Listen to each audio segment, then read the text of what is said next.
They walked into my home, insulted me, and treated me like a servant. They thought I would keep suffering in silence forever. They were wrong. This is the story of how I turned every cruel word, every humiliation, into the trap that destroyed their fake reputation, and finally reclaimed my life. Watch till the end for the twist that no one saw coming. My name is Emily Harris, I'm 32, and I live in a quiet suburb outside of Denver. On the surface my life looks perfect. A good job, a nice apartment, and a steady relationship. But what people don't see are the fractures caused by my so-called family. It started 3 years ago when my cousin Vanessa and her husband Tom began showing up at my place uninvited. Vanessa, older than me by 6 years, had always carried herself like royalty even though she had never worked a single day in her life. Tom was her shadow, loud when he wanted attention, silent when responsibility appeared. "Emily, you're so lucky to have a good salary," Vanessa would say, scanning my apartment like a tax inspector. "You don't mind if we stay for a few weeks, right?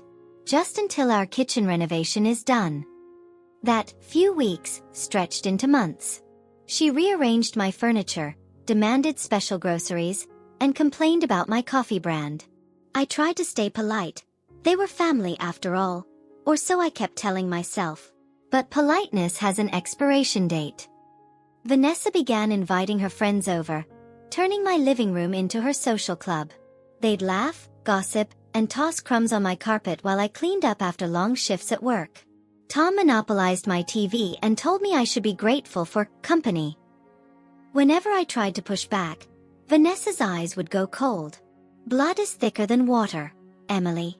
You wouldn't throw family out on the street, would you?" Inside, something dark began to grow. The breaking point came one Friday evening. I came home from work to find Vanessa wearing one of my dresses, pouring champagne into glasses for her guests. My bedroom door was wide open, my makeup scattered across the vanity, and her friend was trying on my heels. Something in me snapped. "Vanessa, what the hell is going on?" I shouted. She laughed. "Relax, Emily. We're just having fun. You really should lighten up." Tom raised his glass. "To family," he said as if mocking me. I wanted to scream, but I didn't. I smiled instead. That night, while they drank and bragged, I quietly went to my office and opened my laptop. I started saving every message, every receipt, every photo that proved how long they had been freeloading. I even downloaded clips from the security camera I had installed last year, just in case. 2 days later, I overheard Vanessa whispering on the phone. "She's so naive. Once the loan paperwork is in her name, we can finally get that house. She won't even notice." They were planning to use my credit to buy their dream home. That was the last straw. I smiled politely the next morning and said, "Of course, I'll help you with the loan. Let's meet the banker together." Inside, my plan had already started forming. The day of the appointment, I met the banker early. I explained everything. Showed the messages, the proof of manipulation. He agreed to play along. When Vanessa and Tom arrived, I let them talk. They boasted about their joint plan with me, how we were all partners. Then the banker asked for signatures. I leaned forward. "Actually," I said, "before we sign anything, I think it's fair we're all clear on the financial details." That's when I slid a folder across the desk. Inside were printouts, bank statements, recorded texts, and photos of them living in my home rent-free. The banker looked at them, then at me. "I think this meeting is over," he said. Vanessa's face drained of color. Tom muttered something about misunderstanding. I didn't shout. I didn't cry. I simply stood up, smiled, and said, "You have 1 week to leave my house. After that, the locks change." That night, I began phase 2 of my plan, the one they never saw coming. I drafted a polite email to Vanessa's social circle. Just a small note to clarify that Vanessa and Tom have been staying with me while sorting out some personal debts. Please be kind and avoid discussing financial help. They're under a lot of stress. I didn't have to say more. The rumor spread faster than wildfire. Within days, her friends stopped calling. The invitations dried up. Tom's side business lost its only client. Their perfect suburban mask began to crack. And I watched quietly. The week passed faster than they expected. Vanessa tried her usual tricks: fake tears, guilt trips, threats about what people will say. But I was past caring. I had already spoken to a lawyer.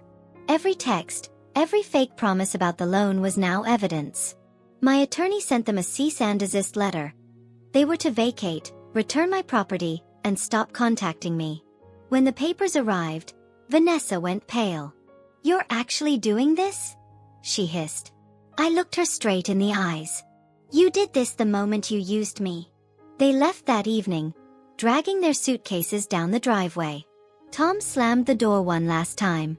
The silence that followed felt like oxygen returning to the room. But revenge wasn't finished yet. A month later, I posted a simple photo on social media. Me standing in front of the house, freshly painted, smiling. The caption read, "Finally, a home built on peace instead of pity." It went viral in our small circle. People started asking questions. Old friends connected the dots. Vanessa's reputation as the perfect cousin evaporated.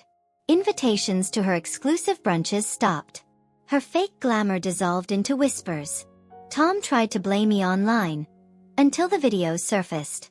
Remember those clips from my security camera? I didn't upload them myself. Someone else did. A quiet friend from our neighborhood, who'd seen everything, anonymously sent them to a local community page with the title, "Be careful who you let into your home." Overnight, their faces were everywhere. They couldn't show up to parties, couldn't borrow money, couldn't hide behind lies anymore. And me?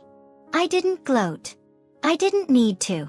I just watched the same way they used to watch me. Calmly, quietly, from a distance. That's the thing about revenge. You don't always need to destroy someone. Sometimes, you just hand them the truth and let it do the work for you. Now, when I walk through the quiet streets of our neighborhood, people smile differently. They respect boundaries. And my house, the house I built, is finally mine again. And that's how I finally ended the nightmare that lived under my own roof. Some people think revenge means destruction, but real revenge is peace. You don't have to scream, you don't have to fight. You just have to win quietly. This was my story.